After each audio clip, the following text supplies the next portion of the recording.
Hello friends, मैं फिर से आ चुका हूं आप लोगों के लिए एक नए एपिसोड के साथ।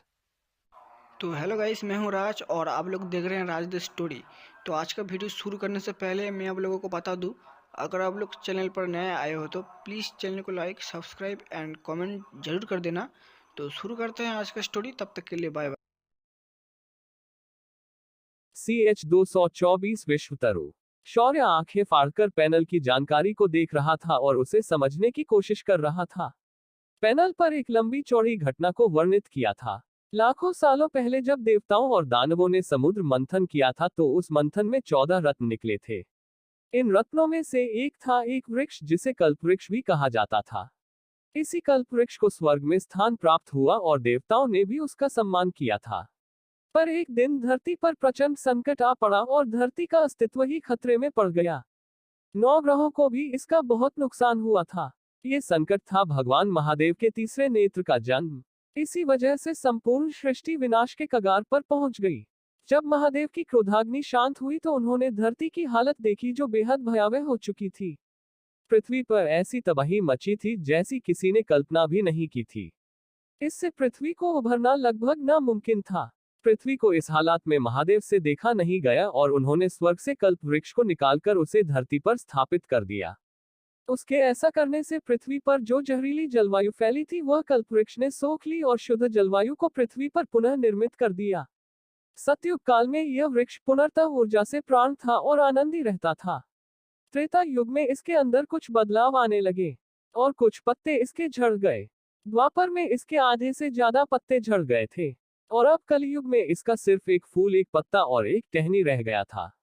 इसी कल्पवृक्ष को धरती से जुड़ने के बाद इसे विश्वतरु या वर्ल्ड ट्री के नाम से भी प्राचीन ग्रंथों में बताया गया है।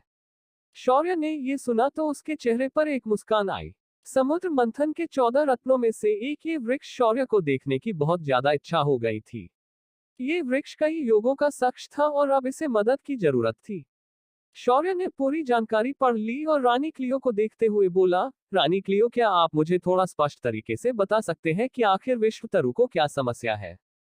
रानी क्लियो ने शौर्य की बात सुनी और बोली, इस वक्त विश्वतरु पूरी तरह नष्ट होने की कगार पर है और उसका एक फूल, एक पत्ता तो बच गए हैं पर उसकी टहनियां, जेड और तने में काले धब्बे बन रहे हैं। हमारा मानना है कि ये काले धब्बे कली के बढ़ते प्रभाव की ओर इशारा कर रहे हैं। मैं आपसे हाथ जोड़कर विनती करती हूँ कि आप जल्द से जल्द हमारे विश्वतरु को बचा लीजिए। विश्वतरु के बिना कोई भी एल्फ मादा एक मां नहीं बन सकती। ये सुनकर शौर्य ने हाँ में सिर हिलाया।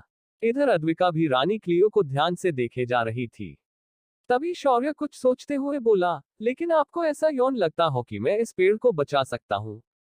मेरे पास तो कैसा दवा नहीं है जो आपके पेड़ को ठीक कर सके। शौर्य की बात सुनकर रानी क्लियो हंसते हुए बोली, वो तो मुझे भी नहीं पता कि आप ऐसा कैसे कर सकते हो, पर विश्वतरु ने मुझे साक्षात्कार के जरिए बताया था कि तुम ही उसे बचा सकते हो, तो मैंने आपको यहाँ लाने के लिए भविष्यवाणी की झूठी कहानी बताई। रानी की बात सुनकर अद्विका और शौर्य एक दूसरे को देखने लगे। फिर शौर्य ने कुछ सोचा और बोला, तो आपके इस पेड़ में चेतना भी है? फिर तो उससे मिलने बनता है। चलो मुझे रास्ता दिखाओ अपने इस पवित्र वन का। इतना कहकर शौर्य खड़ा हो गया और उसके पीछे अद्विका भी खड़ी हो गई।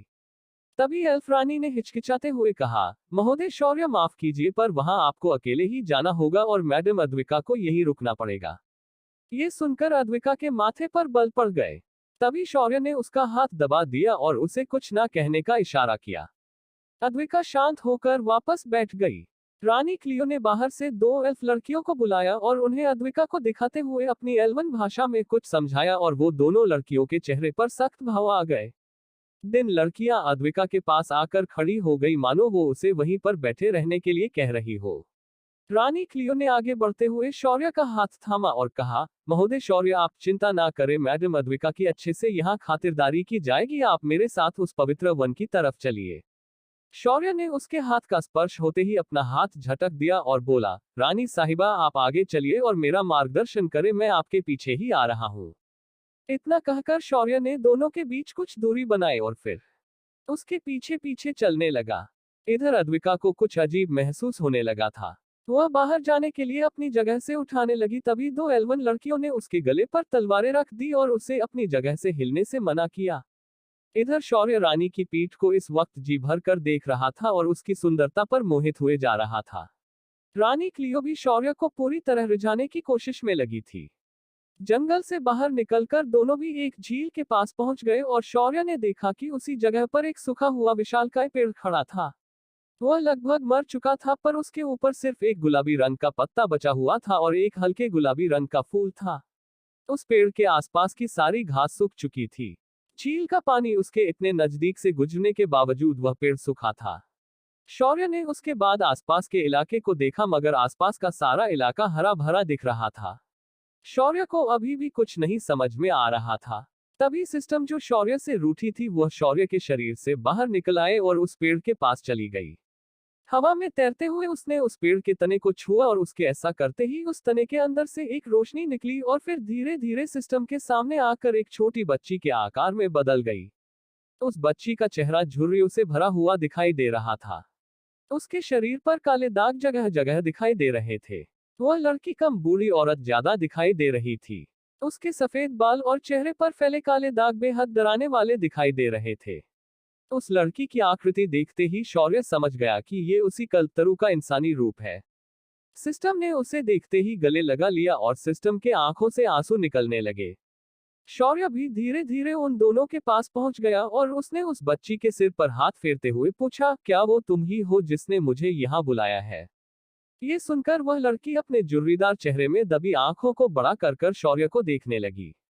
फिर उसने अपना कमजोर हाथ शौर्य के गालों से लगाया और सिर्फ हाँ में गर्दन हिलाई।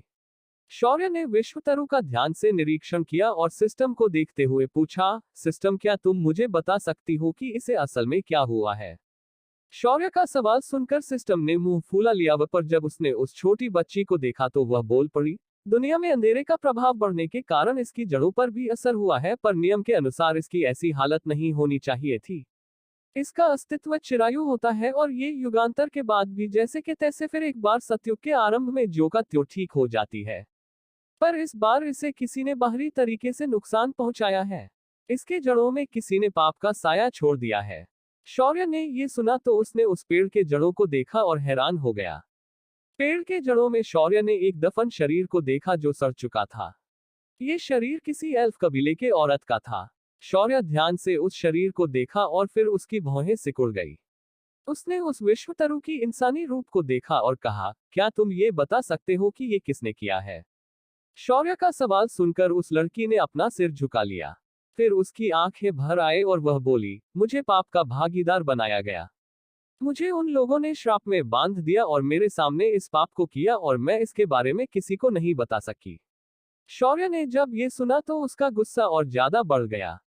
उसने अपने धरती की तत्व ऊर्जा को संग्रहित करके जमीन को 2 हिस्सों में बांट दिया और उस एल्फ के शरीर को बाहर निकाला। उस शरीर के बाहर आते ही दूर खड़ी रानी क्लियो चीख पड़ी, माँ, ये तो मेरी माँ का शरीर है। ये क्या हो रहा है? मेरी माँ तो स्वर्ग में चली गई थी। ये इसके साथ कैसे हुआ और ये किसने किया? रानी क्लियो अपने माँ के शरीर को देखकर ढेर सारे सवाल पूछे जा रही थी और उसके आंखों से आंसू झरने की तरह बह रहे थे। शौर्य ने रानी क्लियो के सिर को सहलाया और बोला, इसका जवाब तो तुम्हें ये विश्वतरु ही दे सकती है। ये सुनकर क्लियो विश्वतरु की तरफ उम्मीद और सवालिया नजरों से देखने लगी। विश्वतरु ने अपनी नजरें झुका ली और बोली, मैं ये जानती हूँ कि ये किसने किया है, पर मैं उनके इस मायावी शर से बंधी हूँ। जब तक कोई मुझे अपना दैवी खून नहीं पिलाता मैं अपने श्राप से मुक्त नहीं हो सकती और फिर मैं ये सच्चाई आपको नहीं बता सकती। ये सुनकर शौर्य ने तुरंत सवाल पूछा, तो क्या तुमने मुझे इसीलिए यहाँ बुलाया है? विश्वतरु ने रुंधे गले से शौर्य की ओर देखा और कहा, हाँ। जब तुम इस आयाम के अंदर आए तो मुझे तुम्हारे अंदर मौजूद दैवी खून का आभास हुआ, तो मैंने तुरंत खुद को इस श्राप से मुक्त करवाने के लिए एल्फ की रानी को सपने में जाकर तुम्हें यहाँ लाने के लिए कहा था, ताकि मैं इस श्राप से मुक्त होकर सारी सच्चाई तुम्हारे सामने लेकर आऊं। उद्धरण चिन्ह। उसकी बात सुनकर शौर्य अपनी बड़ी बड़ी आंखों से उस विश्वतरु के इंसानी रूप को देखने लगा और फिर उसने अपना हाथ आगे बढ़ाया और उसे अपना खून देने ही वाला था, तभी अचानक उसे पीछे से एक दमदार आवाज सुनाई दी, खबरदार, जो तुमने ऐसा किया तो हम तुम्हारे बीवी की गर्दन को धड़ से अलग कर देंगे। शौर्य ने जैसे ही ये सुना वह उसने अपने हाथ को तुरंत खींच लिया और पीछे मुड़कर देखने लगा। उसने देखा कि कुछ हटे कट्टे काले रंग के एल्फ अद्विका को तलवार की नोक पर लेकर उसके सामने खड़े थे। अद्विका इस वक्त बिल्कुल शांत लग रही थी। शौर्य ने ये देखा तो उसे अचानक हंसी फूट पड़ी। वहीं साथ सिस्टम भी हंसने लगी। शौर्य और सिस्टम की हंसी वहां गूंज गई। सामने खड़े काले रंग के एल्फ भी हैरान हो गए।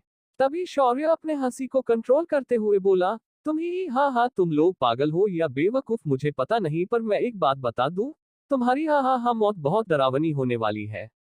इतना कहते हुए शौर्य ने रक्त सम्राज्ञी को शरीर से बाहर निकालकर अद्विका की ओर उछाल दिया। रक्त सम्राज्ञी बिजली के तेजी से अद्विका के हाथों में पहुंच गई और अगले ही पल एक भयानक खूनी आभा चारों तरफ फैली गई। अद्विका के बाल अचानक हवा में लहराने लगे। उसने आव देखा न ताव और उसे पकड़कर खड़े एल्फ को एक ही वार में 2 टुकड़ों में बांट दिया। उसके तुरंत बाद अद्विका ने वहां खड़े हर एक एल्फ को लात घूंसे मारकर पहले अधमरा कर दिया। जब वो लोग हिलने डुलने के काबिल नहीं बचे तो अद्विका ने रक्त सम्राज्ञी को हवा में उछालकर छोड़ दिया। फिर उसने अपनी उंगलियां चटकाई और उनके तरफ बढ़ गई।